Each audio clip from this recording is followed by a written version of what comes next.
We're going to begin the rational root theorem by solving the quadratic function 3x squared plus 10x minus 8. Now to factor, we are going to factor using the long way. So 3 times negative 8 gives you negative 24. So let's review. What multiplies to give you negative 24 that adds to give you 10?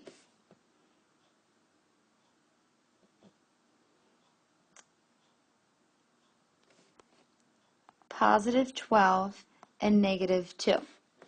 Alright, so we're going to rewrite our quadratic. 3x squared plus 12x plus negative 2x minus 8. Now that we have 4 terms, we can group the two. First two together and the second two together. And now we're looking to take a GCF out of each binomial. The GCF of the first one is 3x, so we're left with x plus 4. And the GCF of the second one is negative 2, and we're left with x plus 4. So because our two binomials inside are the same, that tells us that it can be factored, we did it correctly, and that x plus 4 is one of our factors. The other factor is made up from the GCFs. We take those two and we put them together as our second factor, 3x minus 2. Now, since it's set equal to 0 and the direction said to solve, we need to keep going. So when I solve each of them, or I set each of them equal to 0 and I solve that little math problem, I'm going to get x equal to negative 4 and positive 2 over 3. Alright, so we're going to use our two solutions, negative 4 and 2/3, to kind of dissect and explain the rational root theorem. So the rational root theorem states this. In polynomial p of x, p divided by q is a root if p is a factor of the constant term and q is a factor of the leading coefficient. Alright, so our original our original function was 3x squared plus 10x minus 8. So, with knowing now what p and q are, p is our constant term, this 8 right here, or we can say negative 8, okay? And q is our leading coefficient. So we have two numbers we're dealing with. Everything else inside, that 10, that x, don't care about it. Alright, so let's factor negative 8 and 3 and see if we have combinations of what we got, negative 4 and 2 over 3. Alright, so negative 8. We could have 1, negative 8. We could have negative 1 and positive 8. We could have 2 and negative 4, or we could have negative 2 and 4. And then the factors of 3 are 1 and 3. So, since our definition stated that we're going to have p divided by q, that means we're going to have our factors of our negative 8 and divide them by the factors of our 3. Okay, so this is p is our constant, and q is our coefficient. Now, I'm going to create a whole bunch and list all of these, but before we dive into a problem like that, I just want to see if we can create a combination that's going to give us our negative 4 and our 2/3. So let's see, do we have a 4 in our p, our negative 8? Yes, we do. I'm sorry, negative 4. We do. We have a negative 4. Now, we also can pair it up with 1 and say negative 4 divided by 1, because that equals negative 4, and that was one of our solutions. Okay, now the next thing we can do is we can say, okay, let's see, can we make 2/3? Now the numerator has to be a factor of negative 8, which it is. We have 2, And then out of our q, is there a denominator that could be 3? Yes, there is. So we have 2 over 3, which is another one of our solutions. Now, I broke down that problem in that way, but the next example we're going to do, and the one after that, is going to show you how exactly we're going to use the rational root theorem. We're not going to exactly do it the way that I just showed you by solving first. We're going to just do the rational root theorem first and then find our solutions using the possibilities. All right, given 10x to the third plus 9x to the second minus 19x plus 6, the directions are going to say find all possible rational roots. The reason why the word possible is there is because we're going to list a whole bunch of numbers. And out of those numbers, 3 of them could be our solutions, because since we have a cubic, that's why I say 3 solutions. So knowing that we're going to have 3 real solutions, they're going to be made up out of, we're actually going to end up with 32 possibilities. We're about to list 32 possible rational roots. And out of those 32 are our 3 that are the actual roots.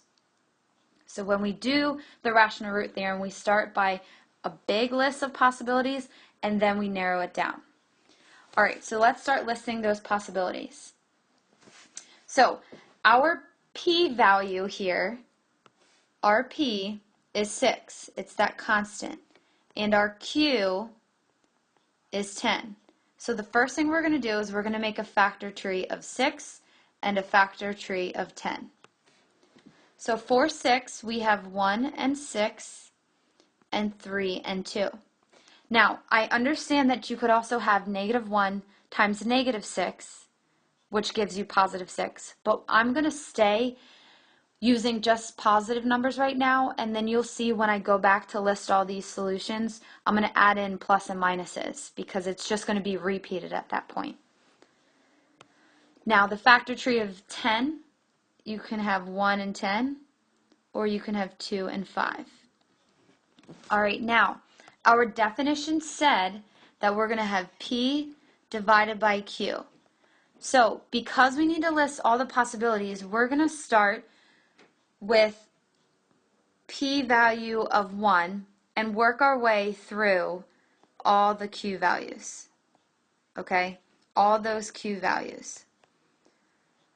All right, so 1 is our numerator, and then we can have 1 over 1. Staying with 1 as our numerator, we're going to have 1 over 2, 1 over 5, and then 1 over 10. So I paired up a numerator of the value of 1 with all of my possible denominator values, my Q values, 1, 2, 5, and 10. I'm going to do that same thing, but now I'm going to move on to the numerator value of 3. Okay? Now we're going to work with 3 and pair it up with all the 4 possible denominator values. So I can have 3 over 1, 3 over 2, 3 over 5, and 3 over 10. Continuing on, I'm now going to have a numerator of 2. So I'm going to have 2 over 1, 2 over 2, 2 over 5, and 2 over 10. And our last one, our last numerator is going to be 6. So we have 6 over 1, 6 over 2, 6 over 5, 6 over 10. Now, I like to take my numerators and keep that constant and then go through all the denominators. You could also do the opposite and keep your denominator all 1 and then change up your numerators. However you want to do it, however, you have to make sure you include all of these values. Now, like I said, we dealt with just positive numbers, so I'm actually going to go back through, and all I need to do is do plus and minus. And that takes care of the fact that I could have negative values multiply to give me a +6 or a +10, okay? Now here's the trick that you need to remember. This is always the case. You always go back through and put your pluses or minuses, or you do it as you go along. Whether or not P is negative, P is positive, or Q is negative, Q is positive, or a combination of both. Alright, so these are all the possibilities. So out of all of these possibilities, we're going to have 3 solutions. We just have to figure out which ones they do. However, before we do that, there's some repeats here because I don't want to make more work for myself. So looking at my yellow values, I have 1. So I'm going to make this 1 over 1. I'm going to make it plus or minus 1. Alright, and then I have 1/2, 1/5, 1/10. Okay, nothing repeated. I'm going to make this plus or minus 3 over 1 into plus or minus 3. And then I have 3/2, 3/5, and 3/10. Again, nothing repeated and nothing can be simplified.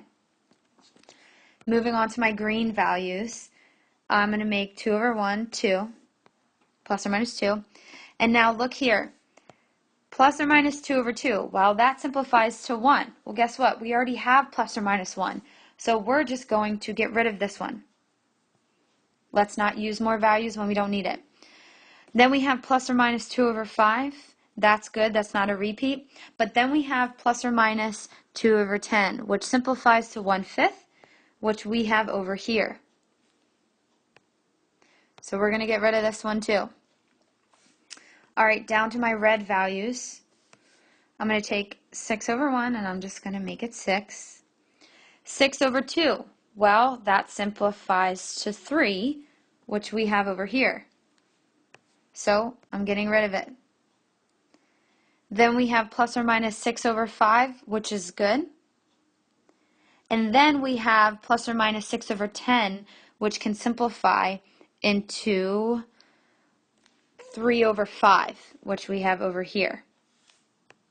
So we can get rid of that too. Now the reason why we want to get rid of these is because we don't want extra if we don't need extra. Okay, so here we go. We have, let's see, let's count. We have 1, 2, 3, 4, 5, 6, 7, 8, 9, 10, 11, 12. However, you have to take into account the plus or minus. So we actually have 24 possibilities.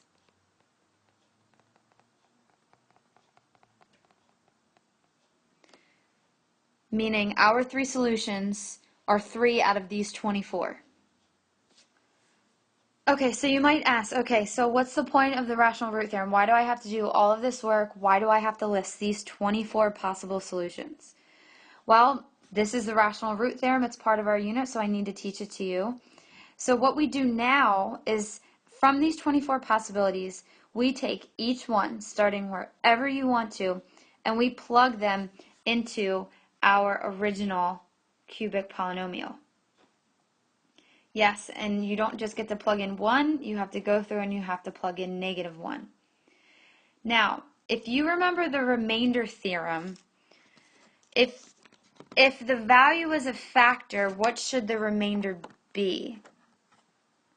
Or actually, this is a combination of the remainder and the factor theorem. So using the factor theorem, if it is a factor, our remainder should be a value of 0. Okay, if it's a factor, the remainder should be 0. Now, using our remainder theorem, we're going to substitute 1, -1, 1/2, -1/2, 1/5, -1/5, and so on all throughout our 24 possibilities until we hit the first value that gives us 0 when we substitute it in for x. Yes, very annoying, very redundant. But you can use your calculator at this point.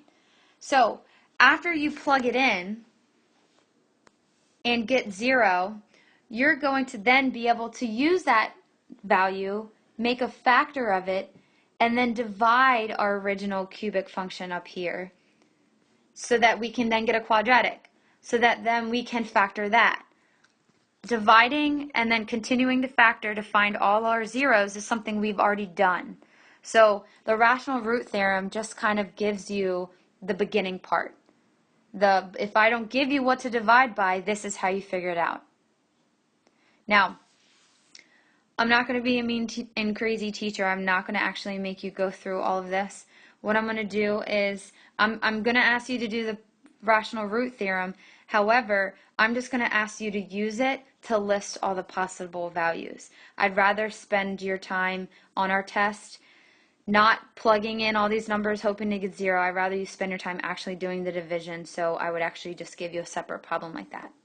Now, with that being said, we're going to do one more example, and your job is just to list the possible rational roots, add in your pluses and minuses, and make sure you simplify and get rid of any repeats. Alright, here's our last example for the video. So go ahead, try to figure out, tell me what P, tell me what Q is, and then try to list all the possible rational roots, and then simplify. Pause the video because I'm going to start and begin listing all of our rational roots. If you want to try it on your own, pause the video now.